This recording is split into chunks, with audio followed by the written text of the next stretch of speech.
Okay, well, uh, good afternoon. I'm so happy to start this panel and to share, well, panel with experts like Professor Francis, with Liz, with Ruti as well. Now we are going to talk about the relation between arts and human rights. And before that, I just would like to say thank you very much to the Institute of the Study of Human Rights at Columbia University and to the RAP program, Human Rights Advocates Program, in which I am participating during the last 8 months.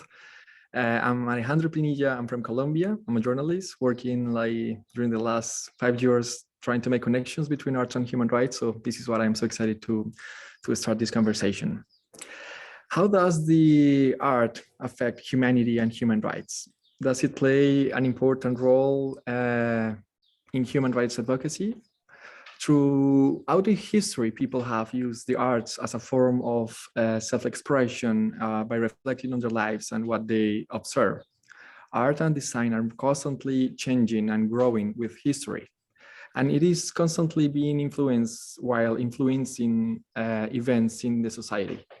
The vision from artists, curators, scholars, and human rights practitioners explore the links between artist practice and human rights in the context of a world which has been changing quickly as well. So the relation between human rights and the art is not obvious all the time. Human rights are commonly understood as a set of internationally agreed norms and standards covering economic, social, cultural, civil, and political rights. But human rights are more than a legal instrument. They are a powerful moral notion associated with the idea of human dignity. And this is why they are capable of stimulating artists and the common citizens alike.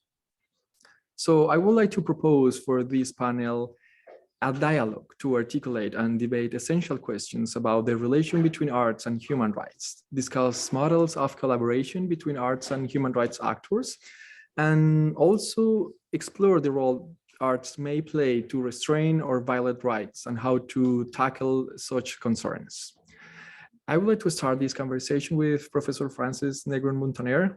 I'm so happy to share this panel with you. I'm taking her class at Columbia University, Videos Inquiry, and I will say that it's a very interesting class. And from my opinion, we have been talking about those discussions like every week from different perspectives.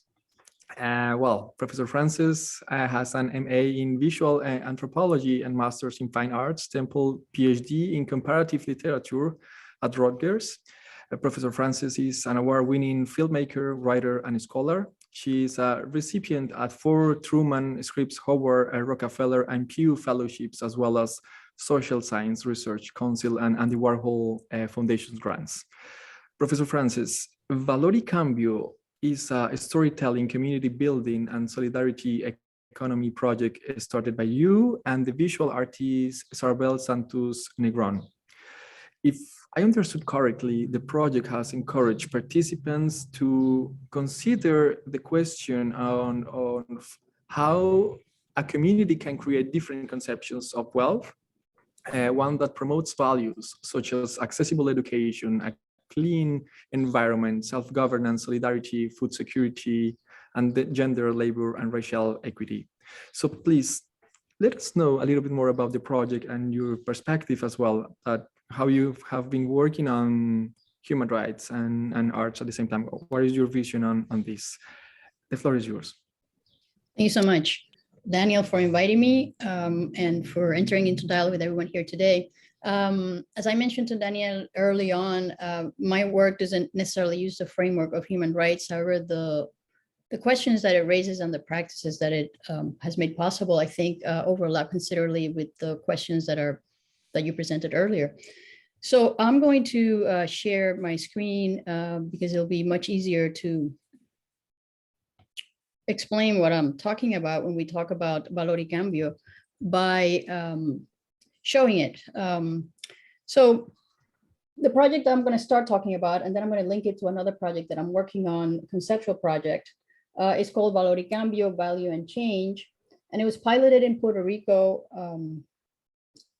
As you know, Puerto Rico is is under U.S. colonial capitalist rule since 1898, and since 2006, at least, has been subject to a new form of coloniality that we could call neoliberal coloniality. And I define valor y cambio differently in different contexts, but for today, let's call it an interactive installation that combines art, storytelling, and just economy principles to facilitate a conversation on what we mean by the economy.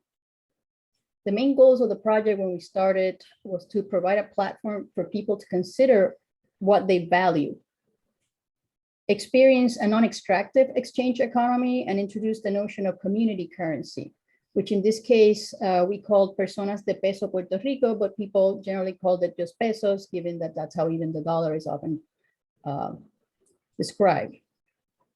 A community currency is a type of non-market money that is created and adopted by groups to value collective skills, knowledge, and talents, and facilitates their exchange. In general, in most contexts, they do not replace the national or the dominant currency, but are used to strengthen local activity and build economies that are not based on profit or accumulation. Often people are surprised to know that there are thousands of community currencies in circulation in the world. This is one from Basque Country. This is one from Brazil. And of course, one of the most famous historically is the Ithaca Hours, no longer in circulation, but that operated for decades in Ithaca, New York. The need for our project came from the intensification of suffering in Puerto Rico as a result of global capital, a US interest devising new mechanisms to extract even more exorbitant profits from the island. In 2016, a year after the governor of Puerto Rico announced that the island's government amassed a public debt of $72 billion, and that this debt, in addition to $50 billion in pension obligation, was quote unquote unpayable, the US responded by passing the Oversight, Management, and Economic Stability Act, sometimes called PROMESA, which returned Puerto Rico to a direct form of colonial rule. This federal law created a fiscal control board involved in producing the crisis, including members that were directly involved in producing the crisis, and granted this body broad powers to extract payment by privatization and cuts to all of life fundamentals, including health, education, infrastructure, and pensions. These trends accelerated after September 16, 2017, when a massive Category 5 hurricane named Maria destroyed the archipelago's deteriorated infrastructure, including electric, leaving 500,000 residents with damaged or destroyed homes and an electricity blackout that lasted a year. This also ushered what we can name disaster capitalism and a calculated necropolitics by the federal and island governments that resulted in hunger, homelessness, and the death of at least 4,645 people, as well as the migration of over 100,000 residents, at the time 4% of the population, to US cities. Poverty rates also rose to 50% of the population. Such pain led me to ask myself many questions that I had not considered before as a humanities scholar. One of them was, what is money? How does it acquire value? Can it be a disruptive tool or only an extractive tool? These questions led me to this project, which was my first public art project, although I've made a number of films before. It was the first time that I took the project outside, if you will. To set the project in motion, I collaborated with visual artist Sara Santos Negron, as Daniel mentioned, to design a series of six banknotes, ranging from 1 to 25 pesos, that feature images of Puerto Rican historical figures and an iconic community. Together with a team of designers, computer engineers, and solidarity economy advocates, we reconfigured a donated ATM machine, which we renamed the VIC, acronym for Value and Change, to record people's stories and dispense the bills. And the way the project worked was, to obtain a bill, you had to approach the ATM and answer several questions about value. What do you value? What are the obstacles to what you value be enacted, and who or what institutions already do what you value? In exchange of those stories, the ATM gave you a bill, and the bills contain stories of what was on the face of the bill that you could access through a QR code in the back. Over 42 businesses and organizations came to accept the bill during the project, in exchange for us telling their stories in social media. So basically what we created with the project was a site where the main unit of value was storytelling. Starting on February 9 and over the course of 8 days, the project visited 5 locations, 2 public schools, and a youth program. And from the very first day, the test day in the Abertura restaurant in Old San Juan, the response to the project surprised everyone. Hundreds of participants stood in line every day for hours until evening, rain or shine, to obtain one of these bills. A number of people came every day and others every time they could. On the last day of the project, the big was open for 14 hours until midnight to honor the petition of people who worked as cooks, waiters, and bartenders in the area to participate in the project after their shifts ended. Immediately, the response begged the question. Since this line wasn't to obtain fuel, a job, or even a concert ticket, why were they there? What made this wait worth it? And the most striking thing in a country that was suffering such lack and poverty rates was it wasn't for the money. At least not for the exchange value of the bills. Of the thousands of people who participated and thousands of bills that circulated, which were thousands of dollars, less than 100 bills totaling 150 pesos were actually used for exchange. That the majority of people opted to keep the bills may appear as a form of hoarding, but we discovered that the politics of keeping the money was much more complex.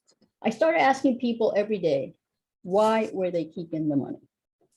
And they said many things. They said they returned the pesos because the bills represented works of art, and both the project and the bills were beautiful, because the bills affirmed their identities or represented a new beginning. In this regard, the bills were a signifier of hope for a more just, inclusive, and equitable Puerto Rico. Moreover, we have to remember that Puerto Rico has been a colony for its entire modern history, first under Spain and for the last 120 plus years under the US, and during the entire time has never been able to have a national currency.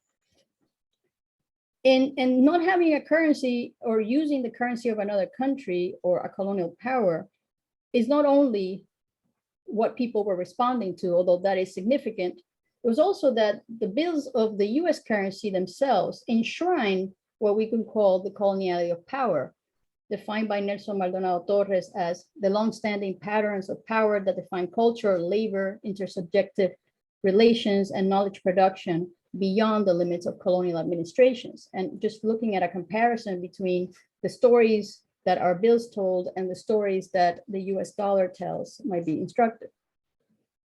In this regard, the idea of a local currency created for communal well-being, which circulates images and stories of women, Blacks, Puerto Ricans, migrants, and children of immigrants, writers, doctors, educators, athletes, thinkers, feminists, union organizers, individuals, but also families and communities, was challenging the ways that the US currency was discounting people, Puerto Ricans, every day.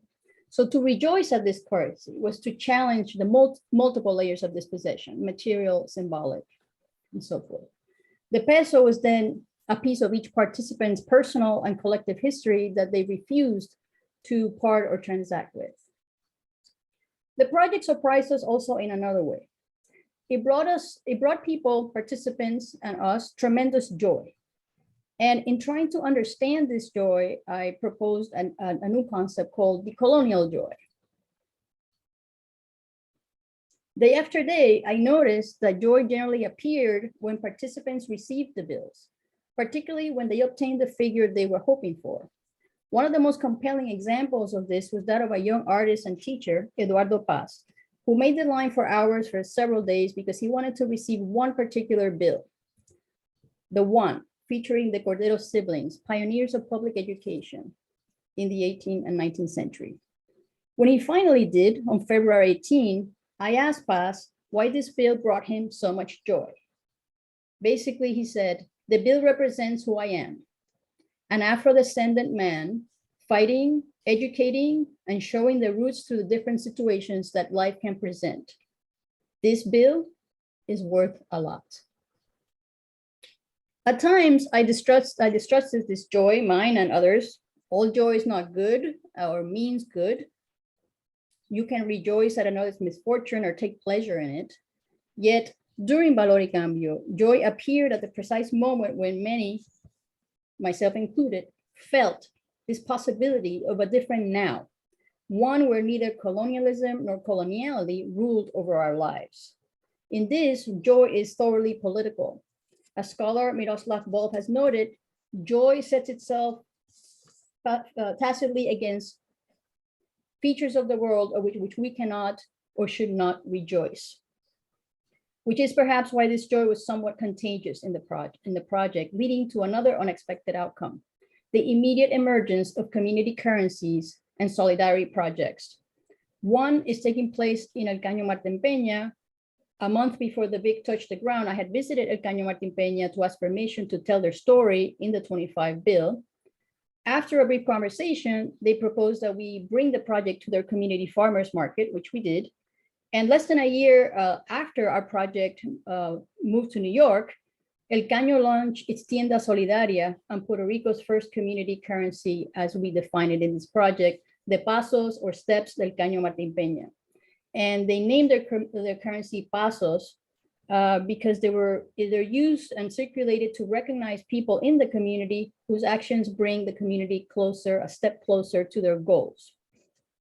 Of course, in our project, not everything was joyful. The fact that the project was created by joy is directly related to the sufferings of austerity, Maria, and mass migration. You cannot separate the two. Also, while joy was widely shared and collectively experienced by participants, what made people joyful was often different, leading to some conflicts. For instance, a small number of people who participated in the project did so apparently with the main objectives of cashing in on the colonial joy. Not surprisingly, in less than 48 hours, at least 2 people were selling the pesos on the eBay platform for as much as $125, leading to intense arguments. Joy was likely not the only response to the project. Comments in relation to the 2 most visible press and broadcast items about the project in the press showed that conservatives did not experience the colonial joy, but what you can call colonial capitalist disgust. Of the hundreds, 400 at least, comments left on El Nuevo Dia and Telemundo's website under Valor y Cambio coverage, the overwhelming majority of them were insults to the artist, mockery at the idea that Puerto Rico could ever have a valuable currency or have a thriving economy without the United States. Yet, although there were some questions and challenges during our project, I now see Valor y Cambio as part of a broader set of transformations in the relationship between art and politics in Puerto Rico, where art has come to play major roles in contesting, rebuilding, and reinventing infrastructure. And I want to conclude with the new work that I'm doing, a piece called The Arts of Catastrophe that will be appearing in Arts Margin this year. So this concept, Arts of Catastrophe, I'm defining as the ways that people, communities, and networks take up the project of life in the ruins of disaster. Defining disaster as the alignment of circumstances that leads to devastation of life, places, and relations. Since I started to think about it in relation to Valor y Cambio and to the place of the arts in this context, I tend to use the term in 2 overlapping but not identical ways. So we have art of catastrophe, which would be the particularly artistic practices and methods that come to repair or make up for destroyed, discontinued, or devious dañino infrastructure in the context of colonial disaster. But also, more generally, the art of catastrophe, which is the knowledge, the wide range and forms of knowledge that have come to include centrally the arts, but that are not only the arts. In each case, neither concept refers to an object or a thing, but materialize relations, counter narratives, pedagogies, strategies, and aspirations. Now, I am showing you several ways that these arts of catastrophe that I will explore in my piece. This is the Cine Solar in Adjuntas, Casa Pueblo, which uses, which is exactly that, a solar system, a solar powered cinema that shows independent work, but also aims to create solar citizens, if you will, to transition to other forms of electricity. These 2 pieces are part of the murals that have been in place for a while now as ways to ward off or limit speculation in the area. And also this example image by Huáscar Robles, another important function that the arts have taken in Puerto Rico as Arts of Catastrophe has been that of documentation and archiving, including memorialization of the dead refused by the state. Finally, I want to underscore that I do not use the concept of catastrophe as equivalent to disaster. Rather, I'm building on the work of literary scholar Alexandra Perisic and her observation that catastrophe, a term that derives from the Greek meaning to overturn, can be understood not as disaster, but as a moment of overturning in which collective praxis is possible. In other words, I think the arts of catastrophe, including valor y cambio, are effective in part because they have that impact of overturning rather than simply critique or other forms of politics that it could take. In contrast to the increasingly subscribed collapse of civilization narrative in the context of climate change, a catastrophic praxis does not assume that disaster would lead to a completely fatal end. Instead, it suggests that new forms of knowledge and action may emerge by turning disaster into catastrophe. So by emphasizing catastrophe, I do not deny the possibility of collapse or deadly disaster, but that to suggest that to act catastrophically is a specific political project in the face of disaster and not the same. Thank you so much. I look forward to the conversation. Well, Professor Francis, thank you so much for letting us know about those incredible initiatives, Valor y Cambio and the Arts of the Catastrophe. Many thoughts in my mind right now, but maybe we can talk about this later. I would like to invite now Ruti Teitel, which is an internationally recognized, is internationally recognized as an authority on international law, international human rights, international transitional justice, and comparative constitutional law as well. It's an honor, Ruti, to share this panel with you. Ruti is the Ernst C. Stiefel Professor of Comparative Law at New York Law School, co-director of the Center for International Law and director of the Institute for Global Law, Justice and Policy. She was a Strauss Fellow at New York University Law School's Strauss Institute for the Advanced Study of Law and Justice. Well, Ruti, how to reckon with the past? Transitional justice is an interdisciplinary effort connecting law, philosophy, and politics in order to grapple with the dilemmas of post-communist and authoritarian transitions. So I know that you have been focused on transitional justice and the human side of the globalization. I really would like to know more about your vision about how we can combine both human rights and international law and international human rights. So, well, Ritu, the floor is yours. Thank you so much for being here. Thank you so much. Gracias, Daniel, and to the rest of the panel. It's an opportunity to continue our conversations, is how Daniel put it. So I'm going to be speaking in that spirit. And I want to share with you an interdisciplinary conversation that began about 20 years ago with the late Okwe Enwezor, who was a political theorist and a curator, a leading curator. He was the curator of Documenta 11, which brought me into the conversation just before 9/11 on issues of transitional justice, which he was working on then. And then later on, he was working on issues of racial justice, and we stayed in that conversation. So I want to share some thoughts about that collaboration and a little bit about the impact for me in my practices.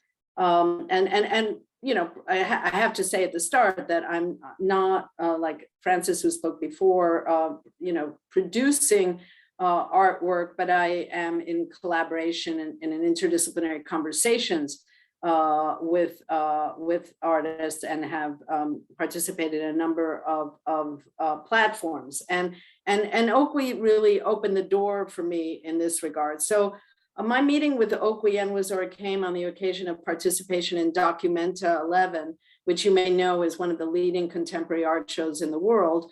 And it was to join him and other artists, theorists, philosophers before the art show in Kassel at what he called a series of discursive openings. He really, was the first that I know of that used the word platform in this regard. Now we use it on the internet in quite a different way. And he proposed this idea of that we would go to global cities, Berlin, St. Lucia.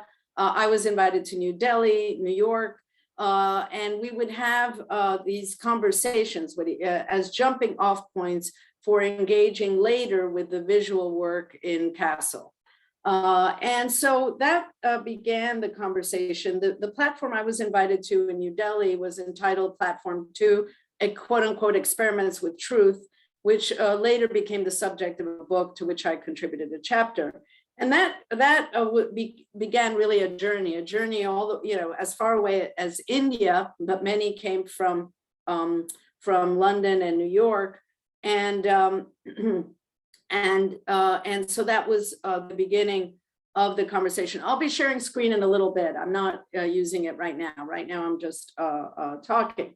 In any event, when Okwi reached out to me, he had read my book, Transitional Justice, and he said that this was going to be the subject of the platform in New Delhi, that he wanted to situate a conversation about reckoning with the past, with issues of justice and truth in India. And it's a place where the transitional reckoning between India and Pakistan and the Brits had never really happened. And he wanted to use that as the setting, but then of course to speak more broadly about issues of political transition. And so how to reckon with the past was the question that Daniel started with. And Documenta began with this idea of extraterritoriality. The idea was to displace the historical context in Kassel, moving it out of Germany, moving it out of the domain of the gallery to the discursive. And thirdly, by expanding the focus of disciplinary models. He was keen to destabilize the disciplinary approaches to these issues, which was very welcome to me. I think I was the only lawyer at that conference. There was a theorist and professor from Columbia University, Mahmoud Mamdani, whom I'm sure you know, has worked on issues regarding Rwanda, Uganda, et cetera. So we actually were on the same panel on transitional justice. In any event, the curatorial team had already been steeped in critical reflection, but 9/11 also struck the group, and that really was an additional provocation about bringing the issues of neoliberal globalization very clearly to the group. Now, in Okwi's words, the platforms in New Delhi, which were called Reckoning with Truth, he saw them as, quote, a constellation of disciplinary models that seek to explain and interrogate ongoing historical processes and radical change, spatial and temporal dynamics, as well as fields of action and ideas and systems of interpretation and production. Now you can see this huge ambition and the valence of the project. The platforms conceptualize themes in globalism that were salient at the time. It was the time of millennial transition, which some would characterize as triumphalism, right? End of history, and others as apocalyptic. And so the platform 1 was on democracy in relation to history. Our platform, reconciliation in connection with justice, the one in St. Lucia, cultural hybridity, and then issues of urbanization and millennial stresses. From the outset, the project was conceived not as an exhibition, but as a constellation of public spheres. So he really problematized that idea of the arts only as visual. There was a lot of video in our platform and in the ultimate Documenta 2011. Most of the artists were mixed media. And so he was really grappling with the way these issues of justice arise in what he would call deterritorialized sites. And there was really no agenda when we got to India, you know, being a lawyer and a kind of, you know, organized, trying to be an organized person. I asked, like, is there an agenda, an outline, a program, something, syllabus? He says no, that this would come out of this mix of curators, academics, artists, writers, and that the problem of justice, which many lawyers and theorists see as static and idealized, this would become thoroughly interrogated through this interdisciplinary conversation. Anyway, it was great. It really was an opening for me, taught me how to see or see better. And not only were we looking at the transitional issues in India, of course, but rather, you know, because he brought practicing artists and theorists from all over the world, it was a sober reflection on other complex conflicts of an ethnic, racial, religious, and sectarian basis. And so that was the scope of that platform. And I, you know, became aware of artists working in this mixed media way. William Kentridge, who was very active at that time, working on responses to apartheid. From the region, there were artists that were working on the legacy of Mahatma Gandhi and the Indian movement of nonviolence, and the legacy of that, you know, which obviously has had a huge impact in the United States during the civil rights period. I spent a lot of time in the platform viewing films, and it was very interesting to me. You know, Daniel raised this at the start, the similarities and affinities between these art films that were grappling with issues of human rights violations and what we might call human rights films, you know, up front, and what is the difference or there. Now, my own contribution in that platform, and the book is called Reckoning with Truth, was really what kind of truth is necessary for societies to pursue justice. And I came away with the view that these were not foundational truths, but rather micro truths. That's what I wrote about there, was that these were truths that could become available and were important to displace the master narratives of that were often nationalist propaganda.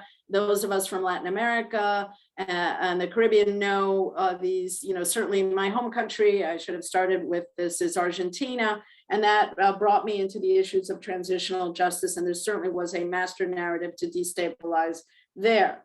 Upon further reflection after that platform, what became important to me, and I saw that, you know, in reflecting on Okwe's work, and these remarks are the subject of a publication online now, to honor his death, and 20 years from Documento, there's now platform 6, and so that's where these ideas are more elaborated. It struck me that part of what we're talking about here is the pursuit of an opening, an apertura.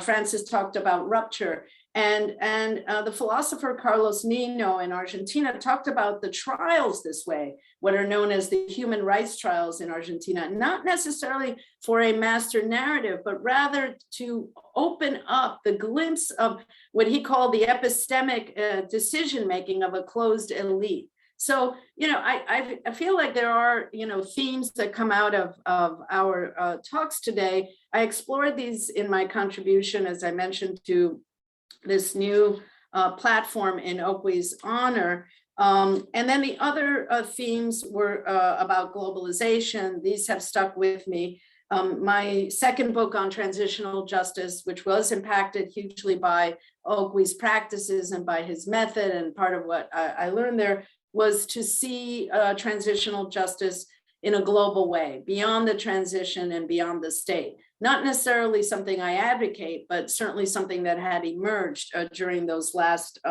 10, 15 years of the creation of the field. And so that is subject of, you know, also something we could pursue. To wind up and put up some slides, the last project that Okwe and his team, and I must mention Mark Nash, Steve McQueen, Carlos Basualdo, Utameta Bear, they're all working and part of the legacy of Okwuenwezor. And they put on a show a year ago that was kind of a brainchild of Okwe, which was bringing these issues home to the United States. And it was called Grief and Grievance. It was at the New Museum. I hope folks caught it. And it was really about this question of the artwork that African-American artists are doing in the United States, and how they're processing the injustices and the human rights violations, and how they are mourning work. And there's kind of a German word, right? Trauerarbeit for this. And Okwe called it that. And he invoked also a discursive element of the Lincoln's Gettysburg Address, which could be seen as ironic, but also a theme of, the theme of emancipation and of freedom is in every room of that art show. So that's, interesting. 3 minutes, and so now I'm going to share the screen just to show 3-4 slides, okay? So this is, do you see, yeah? Kentridge, that's on the cover of my book, The Blue Head, which is both African and global, the fissures of globalization he has over that grid. And also this was also Kentridge from a video that show that he had at the MoMA, and it's called The Refusal of Time. And that's on my second book, which reflected the impact of William Kentridge, by the way, who comes from a family of 6 generations of lawyers in South Africa and switched to other media. Okay, so, and then from the Grief and Grievance show, Mark Bradford's Untitled.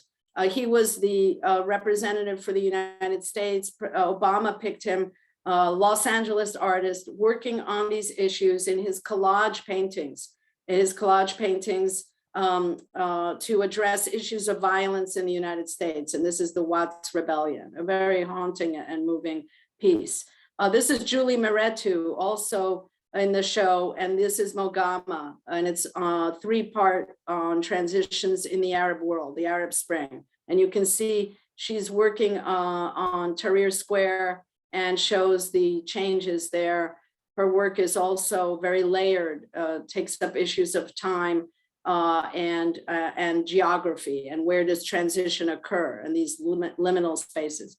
Lastly, and most haunting, this is from a show that's on now at the Whitney, Jennifer Packer. This is The Body Has Memory, and it's a show that's incredible, and it's about the work of of the current moment and the racial violence in the current moment. It's more figurative than the other pieces, which are more abstract in their form of representation. So I just wanted to share, my time is up, and thank you, Daniel, and the others for an opportunity to a dialogue. Yeah. No, thank you, Ruti. It was an impressive presentation, and I knew it from the beginning that it will be very rich in terms of new perspective to this dialogue, which is increasing every day. Now I would like to pass to Luis, who is a Brooklyn-based multidisciplinary artist. He received his BFA in photography and contemporary creation at IDEP in Barcelona in 2012. He primarily works using the different discipline of photography, but also works with video to explore the obscurities of human activity and the space in which we inhabit. His work has been exhibited in New York, Miami, Virginia, Buenos Aires, Guatemala City, Barcelona, Bilbao, Hiroshima, and Sydney.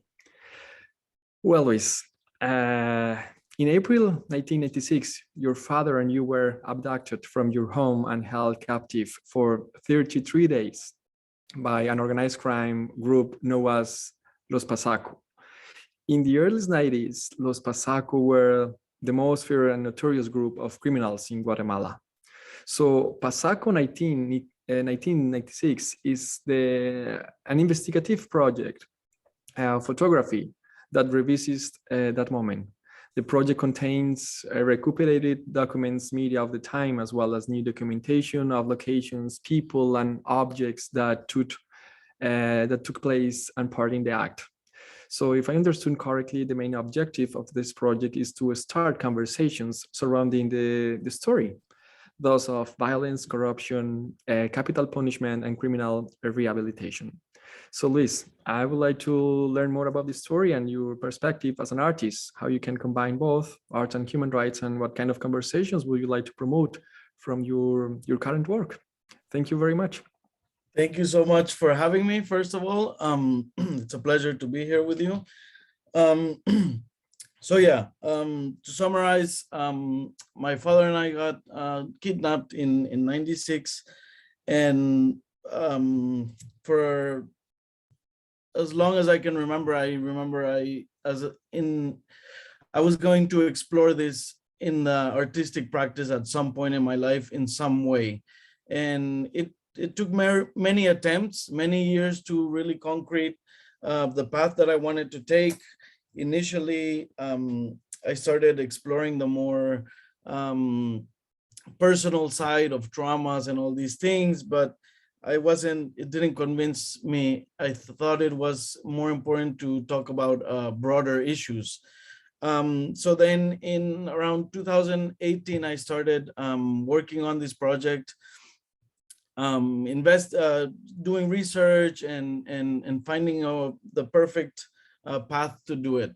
And so I chose to go to Guatemala and kind of go to all these different places and meet up with different people that took part in this act. So I found, for example, one of the homes in which we were kept in Guatemala City, and I met up with an advisor from the government that was appointed for us to help us with negotiations and all these things.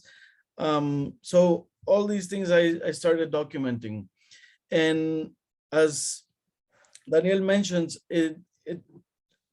I look to talk about different subjects, which is violence in Guatemala and in surrounding countries, and corruption and capital punishment and criminal rehabilitation. For the purpose of this conversation, I want to more just direct on the capital punishment and criminal rehabilitation aspect of it. And something that I stand very against is capital punishment, death penalty. And during the trial, which was in 1998 for this abduction, I was 8 years old, so I didn't have too much say in it. But 5 of the abductors were sentenced to death, and that's kind of where I knew the story stayed. You know, I for my whole life I lived thinking of these 5 people that were killed. When I get to Guatemala and I start working on this project, I find out that that wasn't the case. They appealed the trial and they got instead sentenced to 50 years. So it was such a change in my perspective of it, oh, okay, so they didn't end up dying, you know, and that was very eye-opening. And I started kind of exploring that aspect of it.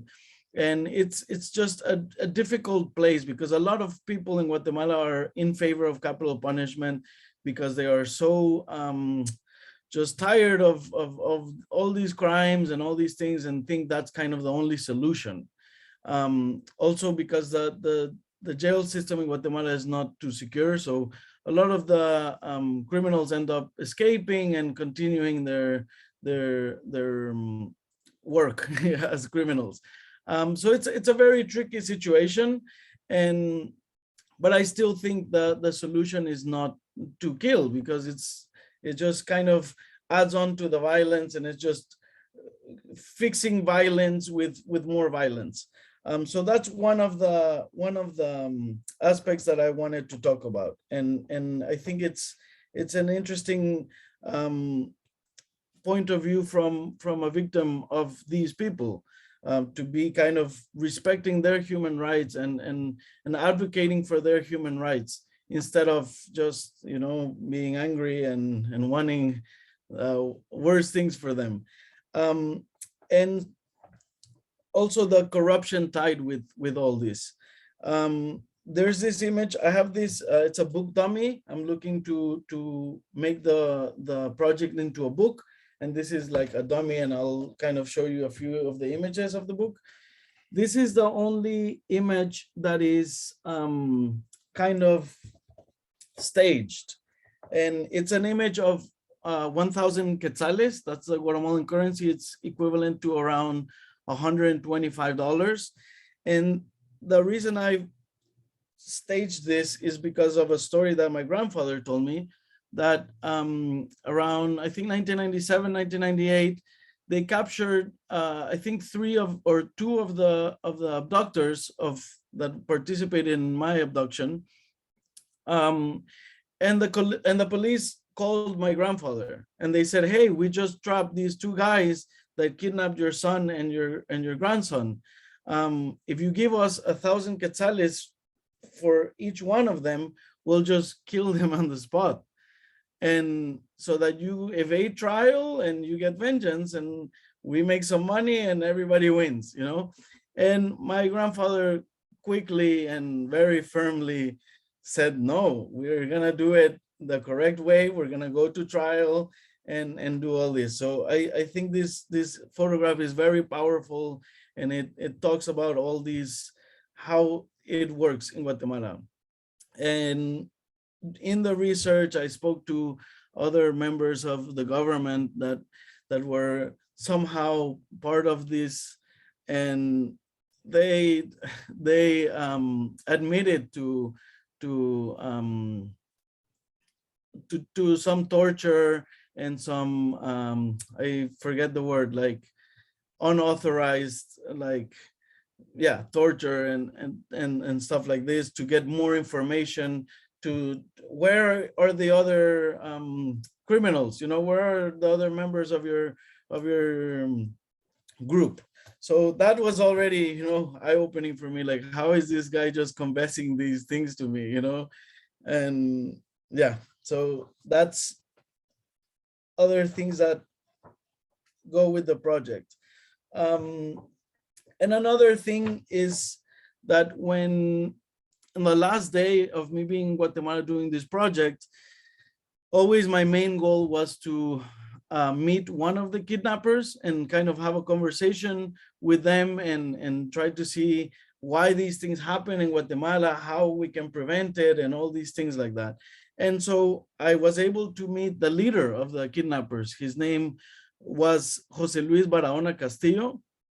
I had to bribe my way into a jail known as El Infiernito, also known as Little Hell in English.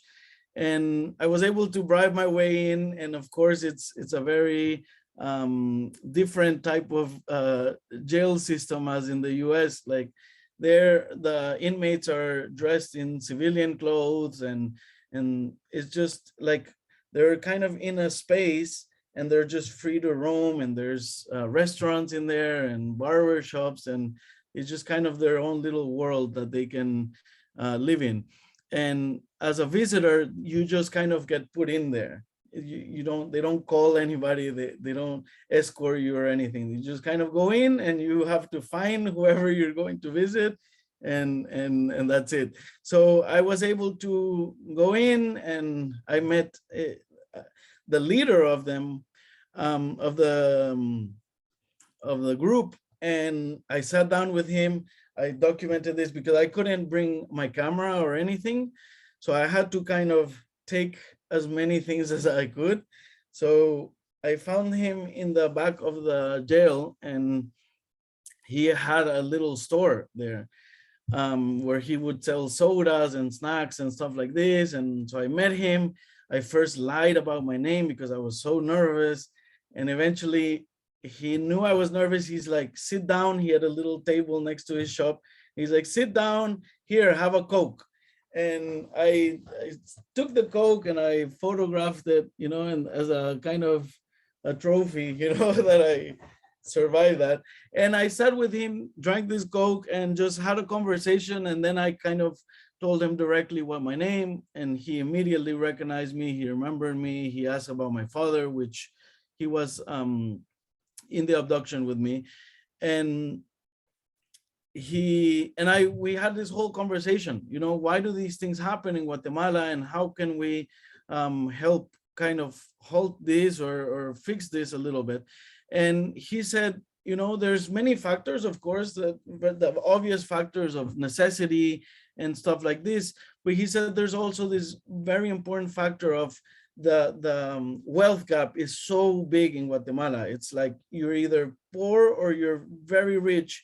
And so the rich people are always flaunting all this money. So that angers them, you know, and the high society is usually very mean and like rude to poorer people. And so this causes this anger that they want to take stuff from them, you know, and rob them and kidnap them and stuff like this.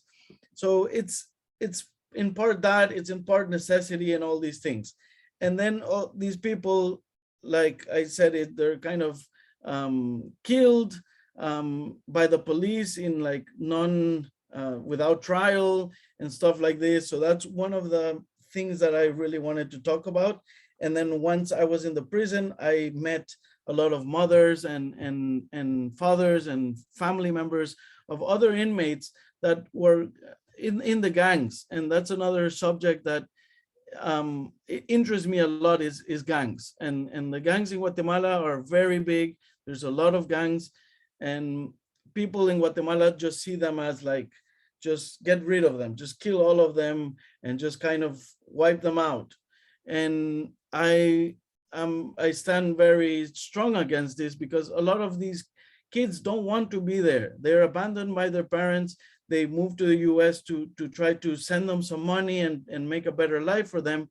And they have no other option like than to join these gangs and take part of this. They don't have education, they don't have parents, they don't have any money, they don't have any attention or love. So they are subject to join these gangs, and then everybody just wants to kill them and try to fix this problem with more violence. And all these things are in my book that I want to kind of touch and start conversations about. Well, Luis, thank you so much for sharing your story with us. And yeah, another good example how we can connect with the past, but not just with the past, but also with the present, which involves a lot of questions right now. Well, we have like less than 10 minutes. I just would like to make a final question regarding your presentations. I would like to start with Professor Francis. I think that there are many overlaps and cohesions between the fields of the arts and the human rights. Both basically are concerned with questions of what is or what is not humanity, dignity, identity, and communication and communicating empathy as well, of the transformations of lives, of visions for the future, and the mission of the mankind, of the full development of the person. Both at the end are universally applicable, but there is like a great deal of shared space between the disciplines, but how it should be captured and used more consistently in order to push forward with mutually beneficial agendas in both fields. I think that Valerie Cambio is a good example, but I would like to know maybe a little bit more about that, like more examples, because I will say that maybe human rights and sometimes the arts actually raise a key question. How do we make the future more attractive than what now exists? So maybe Professor Francis, if you can just share your thoughts on this.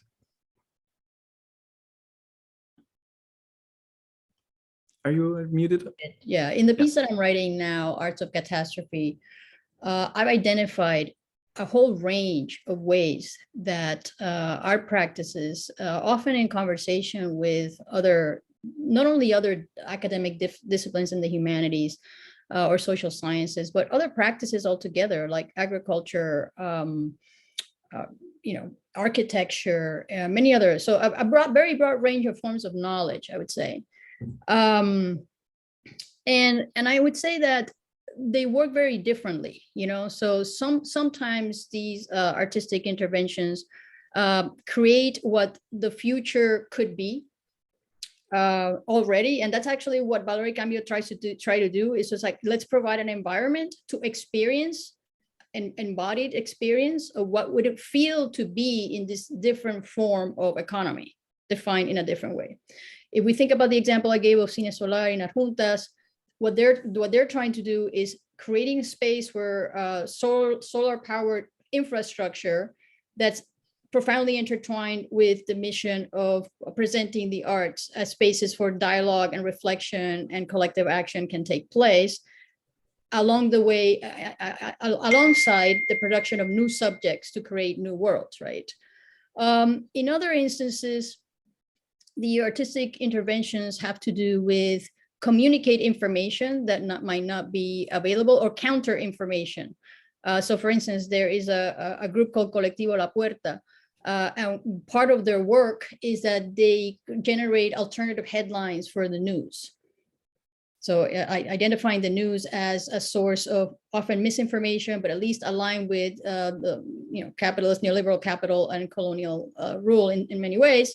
So they read the news and then they generate new headlines to understand what was said, right? And then you also have functions that like mourning, Ruti was talking about mourning and grief and grievances. There are also projects that are recognizing and providing spaces for grief, grievance, and mourning to take place in order to be able to think about the next step. Because one of the reasons that I feel it took several years for people to protest what had been happening was that people were grieving and they were traumatized and they were not in a position to organize yet. And the arts had a huge role in moving people to that place, right? Providing space, sites, vocabularies. I mean, one of the things that I didn't mention that was very impressive. Like, I've been making films since 1989. I've made a number of films and I've seen some of them have some impact.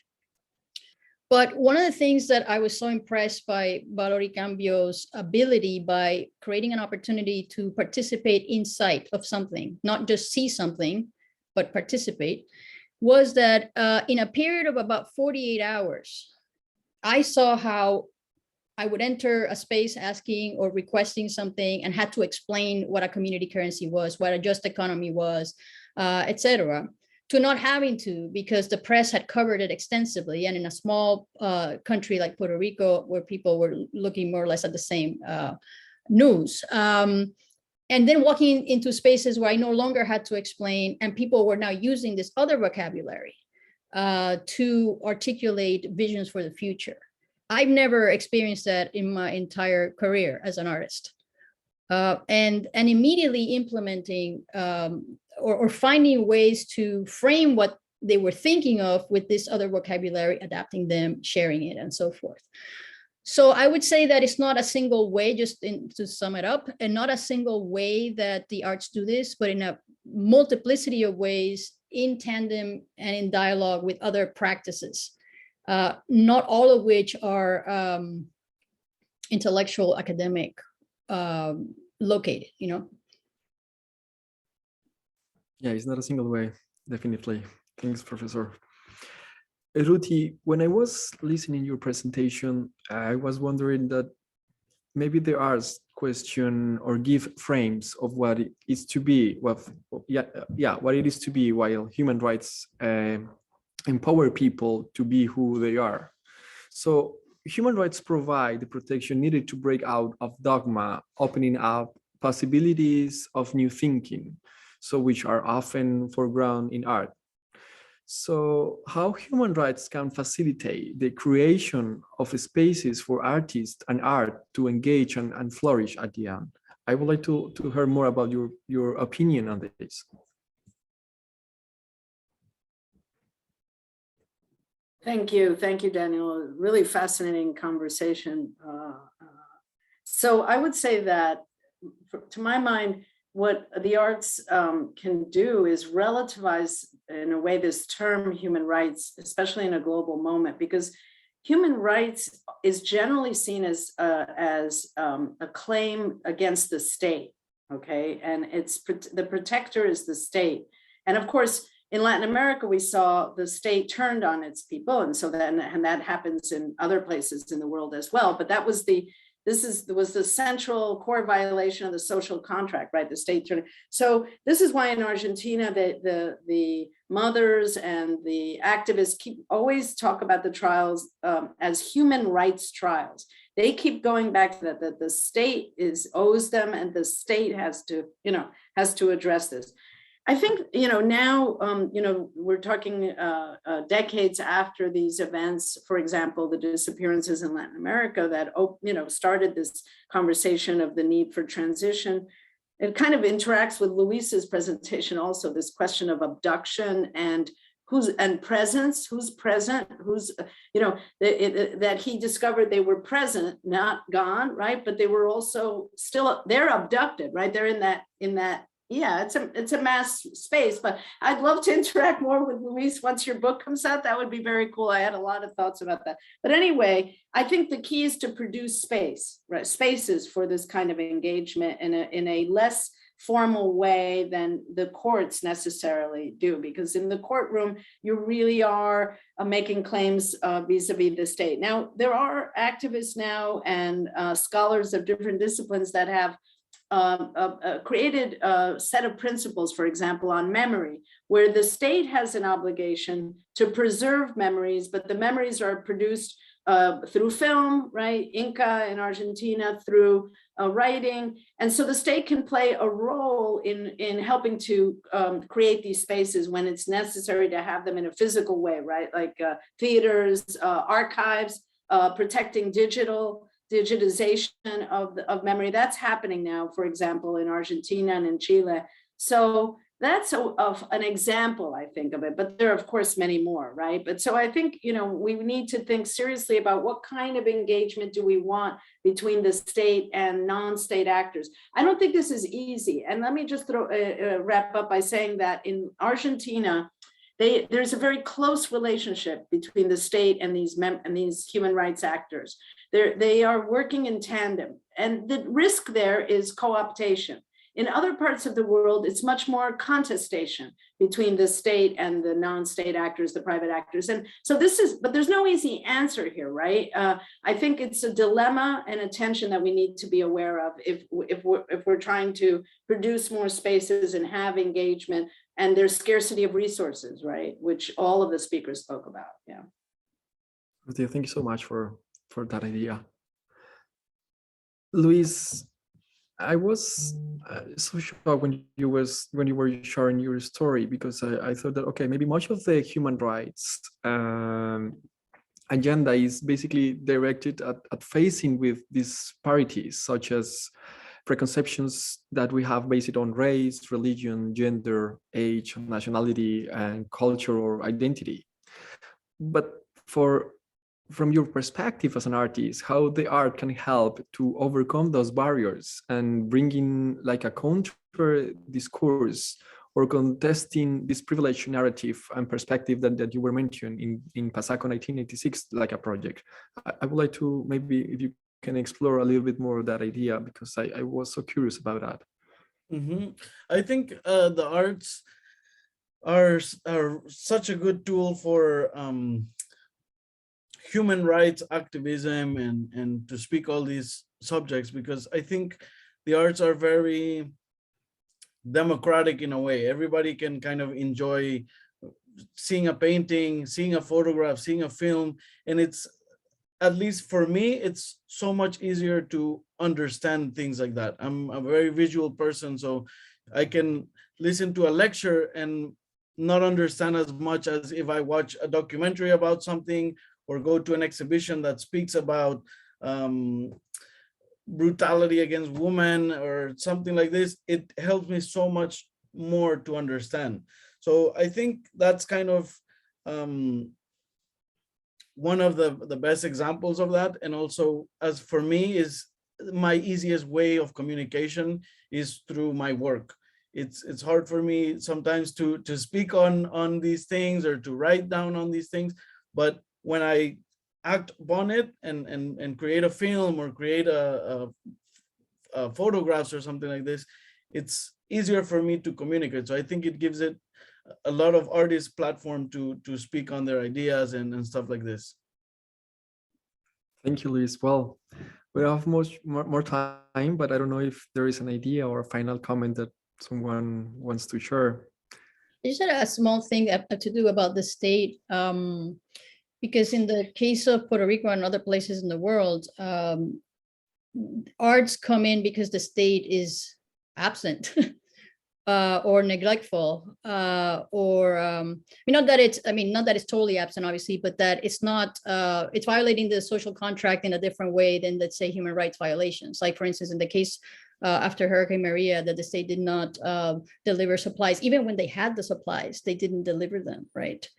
So in that context, I just wanted to add something I didn't mention in my presentation, but it is part of a longer version of this reflection, is also the role of the arts as building infrastructure that the state is not providing. And in Puerto Rico, a lot of these practices, not only the art practices, but other practices as well, have come under the rubric of autogestión, which is obviously not a concept that was invented there, but that many artists are involved in autogestión projects that use the arts in some ways, in many ways, as I've noted, to provide services, create spaces, and education that is not being provided by the state at all, or minimally.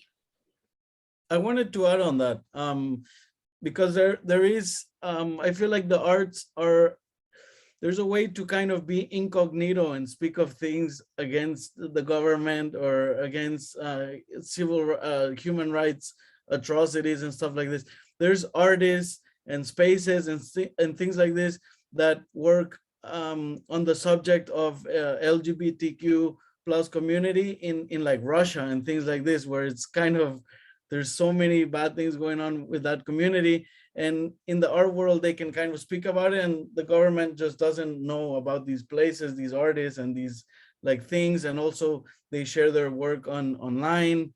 Also in China, it happens a lot. There's this very important artist, Ai Weiwei, that he speaks a lot against atrocities that China makes, and he speaks on it. And a lot of things, I think the government just doesn't understand what he's saying, when in reality, he's really like attacking them and stuff like this. So I think it's a way to, like a Trojan horse that can speak in the country about against the government. Then there's one, I mean, now you made me think about another thing, which is very important to say, which is that it's not, I think the conditions shift and the art strategies have to shift. So for instance, for about 10 years, those murals were saying there's people that live here and we're not going to be expropriated, dispossessed by the hedge funds and finance capital and luxury condominiums. But after about a decade of very successful art practice in that area, now if you go to Lonely Planet, they offer you a tour to go there. Yeah. So now those practices might no longer be the effective wall that they were 10 years ago. And now you might need to rethink what kinds of practices, given the altered relations of power on the ground, that would continue to have that effect to ward off finance capital and dispossessing people of their homes, Yeah, so I would just add that what everyone's saying is, I mean, it gets back, of course, to the social construction of reality. And the question here then would be, what does art add to that social construction? And obviously, we're seeing that it can be a very successful alternative discourse and alternative set of practices. In Argentina, the issue is that the state has appropriated certainly the legal side. So I think it's very interesting. There's great Argentine film and other alternative discourses. So sometimes the space for critique can actually close. I'm not saying that China, I want to go live in China or in Russia, right? But you do have these vital moments, right, for the art communities when the state is corrupt or absent, as Francis said. So it's just an interesting aspect of the Argentine kind of branding of the state under the Peronist, generally it's more of the left. Yeah. Well, what can I say? What a fantastic conversation. Many ideas, new questions are coming right now to my mind, but I will say that maybe we need like a second or third panel just to discuss all what we want. Once again, thank you very much for your participation. Incredible perspective, different angles to the same conversation, which is at the end a new conversation. And well, I hope that you enjoy this panel, and just I would like to maybe learn more about the projects and then just try to exchange ideas maybe later. So well, once again, thank you very much for your participation. Thank you, and great to meet Thank you. everyone.